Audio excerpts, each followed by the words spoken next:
الحمدللہ رب العالمین والصلاة والسلام علی رسولہ محمد وعلی آلہ وصحبہ اجمعین اما بعد۔ بخاری شریف کی روایت ہے، ابو ہریرہ رضی اللہ عنہ اس کے راوی ہیں۔ وہ فرماتے ہیں کہ اللہ کے نبی جناب محمد رسول اللہ صلی اللہ علیہ وسلم نے فرمایا، یقول اللہ تعالی، اللہ تبارک و تعالی کہتا ہے، ما لعبدی المؤمن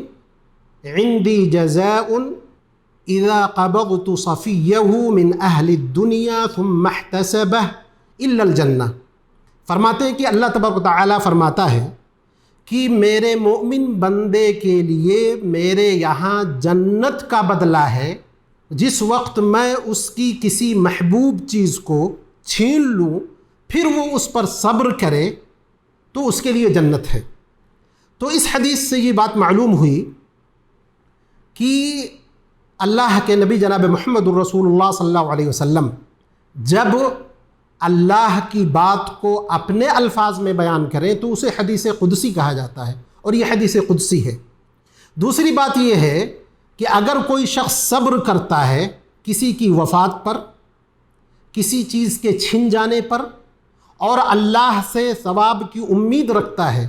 تو اللہ تبارک و تعالی اس کے بدلے میں اس کو جنت نصیب کرے گا۔ تیسری چیز یہ ہے کہ ہم سارے لوگ اللہ کی ملکیت ہیں، پوری دنیا کا اللہ مالک ہے، حاکم ہے، قادر ہے، وہ جس طرح چاہے ہمارے اوپر تصرف کر سکتا ہے، جس کو چاہے زندہ رکھ سکتا ہے، جس کو چاہے موت دے سکتا ہے۔ یہ اللہ کا فضل و کرم ہے کہ اللہ تبارک و تعالی نے اپنی ملکیت کی جو چیز کی ہے اس پر بھی ہم کو ثواب دیتا ہے۔ یہ اللہ کا بہت بڑا فضل و کرم اور احسان ہے کہ ہم اگر صبر کرتے ہیں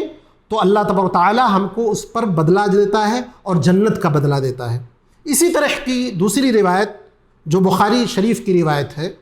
انس رضی اللہ عنہ بیان کرتے ہیں کہ اللہ کے نبی جناب محمد الرسول اللہ صلی اللہ علیہ وسلم نے بیان کیا کہ اللہ تبارک و تعالی کہتا ہے، اذا ابتلیت عبدی بحبیبتیہ فصبر اعوضتہ منہما الجنہ،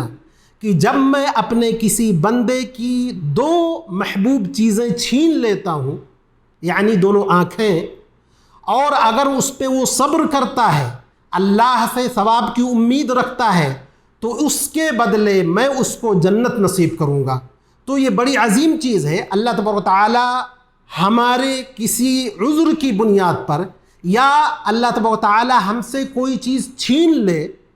حالانکہ وہ اللہ کی چیز ہے، اللہ کی ملکیت ہے، تو اللہ تبارک و تعالی اس پر ہم کو جنت کا بدلہ دے، یہ اللہ کا فضل و کرم اور اس کا احسان ہے۔ تو عمومی طور پر ایک عام بندے کو جب آنکھیں نہیں رہتی ہے تو اس کو بڑی مشکلات کا سامنا کرنا پڑتا ہے، معاشرے میں، عبادات کے کرنے میں، اسی طرح رفاہی کاموں میں بہت ساری مشکلات کا سامنا اس کو کرنا پڑتا ہے۔ تو یہ جو مشکلات اس نے جھیلی ہیں، جو پریشانیاں اس نے اٹھائی ہیں، ان پریشانیوں کا بدلہ اللہ رب العزت والجلال آخرت میں دے گا، اور وہ جنت کی صورت میں اللہ تبارک و تعالی دے گا۔ اللہ تبارک و تعالی سے دعا ہے کہ اللہ تبارک و تعالی ہم کو ہر طرح کی مشکلات میں صبر کی توفیق عطا فرمائے، نیک عمل کی توفیق عطا فرمائے۔ وآخر دعوانا الحمدللہ رب العالمین۔